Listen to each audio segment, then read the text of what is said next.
компания Топол Еко представя пречиствателни станции Топас и Топ Аеро за отпадъчни води, които са иновативно решение за канализация в къщи, вили, хотели, бизнес гради, както и за малки населени места. Компактните пречиствателни станции Топас и Топ Аеро от фирма Топол Еко се инсталират в земята, вземат малко място и обработват всички отпадни води. Пречиствателните станции обработват и пречистват, а не събират и натрупват отпадните води. Обработката и пречистването се извършват чрез насищане с въздух. Въздушните потоци постъпват в пречиствателната станция и по този начин се ускорява естественият процес на окисление.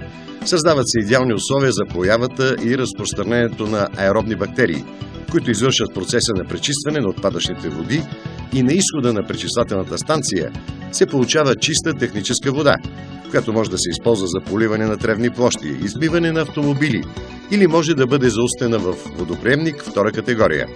Топас и Топ Аеро работят безшумно и изцяло без мирис. Не се налага да се използва в процеса на тяхната експлоатация фекална машина или друга специализирана техника.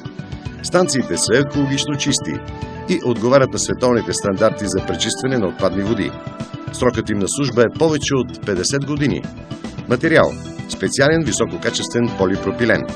Качеството на производството на пречиствателните станции от компания Топол Еко е на най-високо ниво на международните стандарти ISO 9001. Пречиствателните съоръжения от Топол Еко многократно са награждавани с медали, дипломи и награди за високо качество и иновация.